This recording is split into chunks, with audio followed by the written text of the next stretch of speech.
رضی اللہ تعالی عنہا کے گھر کی فضیلت بہت زیادہ فضیلت ہے۔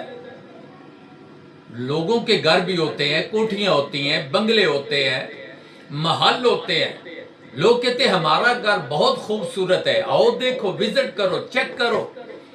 ہمارے جیسا کسی کا گھر نہیں ہے، اور میں کہتا ہوں کہ نبی کائنات کے گھر جیسا کوئی گھر نہیں ہے۔ خدیجۃ الکبریٰ کے گھر کی فضیلت بہت زیادہ ہے، اس جیسا کوئی گھر بھی نہیں ہے۔ خدیجۃ الکبریٰ کی شان عظمت اللہ پاک نے بہت بلند کی ہے۔ خدیجۃ الکبریٰ رضی اللہ تعالی عنہا، نبی کائنات صلی اللہ علیہ وآلہ وسلم کا اس نے بہت ساتھ دیا ہے۔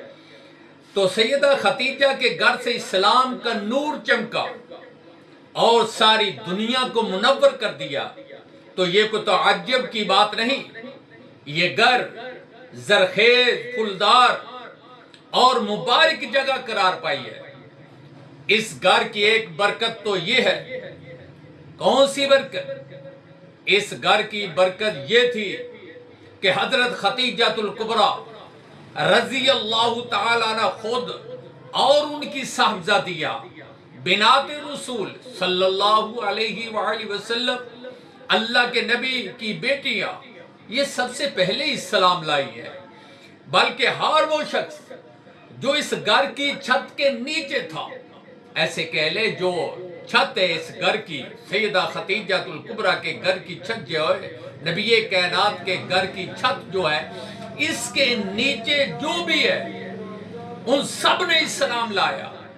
قربان جاؤں اس گھر کی فضیلت۔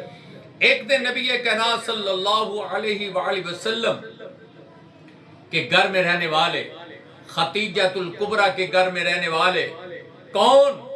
زید بن حارثہ اور حضرت علی المرتضیٰ رضی اللہ تعالی عنہما، یہ بھی اسلام لائے، اور یہ بڑی عظمت والے ہیں۔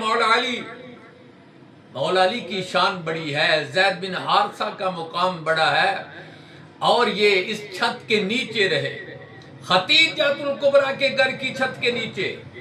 یہ ہستیاں اور ان کو شان اللہ پاک نے اتنی عطا کی ہے، خدیجۃ الکبریٰ کو اللہ پاک کا سلام بھی آیا ہے۔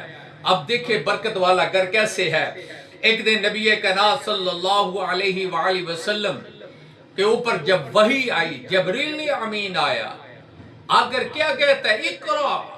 یہ ہے جب پہلی وحی نازل ہوئی تو جبریل آیا، کہتا ہے غار میں، اقرا بسم ربک الذی خلق، کہتا ہے اقرا، پڑھو۔ حضور فرماتے بالا بیکاری، میں نہیں، میں کیا پڑھوں؟ تو حضور فرماتے ہیں میں کیا پڑھوں؟ تو جبریل علیہ السلام کہتے ہیں اپنے رب کے نام سے، اقرا بسم ربک الذی خلق، اپنے رب کے نام سے پڑھو جس نے آپ کو پیدا کیا ہے۔ تو نبی کائنات صلی اللہ علیہ وآلہ وسلم پر جب وحی آئی، پسینہ آ گیا، طبیعت خراب ہو گئی، ایسے جیسے بخار چڑھ گیا۔ گھر میں واپس آئے تو آ کر کہتے خدیجہ مجھے ایسے لگ رہا ہے جیسے میری زندگی تھوڑی ہے، میں اللہ کے پاس چلا جاؤں گا، آج میرا دل تڑک رہا ہے۔ تو حضرت خدیجۃ الکبریٰ فرماتی ہیں اللہ کے نبی پریشان کیوں ہو گئے ہیں؟ وجہ کیا ہے؟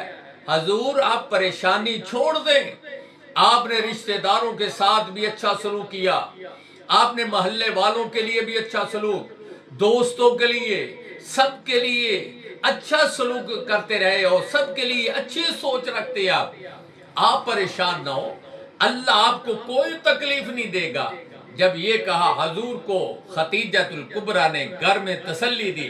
حضور فرماتے یا خدیجہ زملونی زملونی، لو مجھے چادر اڑا دو، مجھے چادر دے دو، میں اپنے اوپر لے لوں۔ جب یہ بات ہوئی تو نبی کائنات کی زوجہ محترمہ سیدہ خدیجۃ الکبریٰ نے چادر دے دی اور حضور نے اوپر لے لی۔ فرمایا یہ برکت والا گھر ہے، وہی بھی اس گھر میں، ذکر بھی اس گھر میں ہوا۔ تو جب نبی کائنات فرماتے ہیں خدیجہ یہ برکت والا گھر ہے، وہی مجھے جب آئی تو میں گھر کی طرف لوٹا، اور یہ گھر کی طرف میں آیا۔ یہ گھر ہے خدیجۃ الکبریٰ اور میرا گھر ہے۔ ہماری چھت جو ہے اس کے نیچے جو بھی ہیں یہ سارے شان والے ہیں، سارے عظمت والے ہیں، سارے رفت والے ہیں، سارے مقام والے ہیں، جس کو نبی کائنات نے کہا میری خوائن مثل خدیجہ، خدیجہ کی مثال میں جگ میں کہاں سے لاؤں؟ یہ تو پیارے پیغمبر کہہ رہے، حضرت خدیجہ الکبریٰ سلام اللہ علیہ کی بڑی عظمت ہے، اس گھر کی بڑی فضیلت ہے، نبی کائنات نے بہت عرصہ اس گھر میں گزارا ہے، حضرت خدیجہ الکبریٰ کے ساتھ رہے، حضرت خدیجہ الکبریٰ اپنے شوہر کے ساتھ رہیں، اللہ پاک سے دعا کرتے ہیں اللہ پاک ہمیں اور آپ کو سب کو نبی کائنات کے طریقے کے مطابق، نبی کے فرمان کے مطابق خدیجہ الکبریٰ کی شان عظمت بیان کرنے کی توفیق اور ہمت عطا فرمائے۔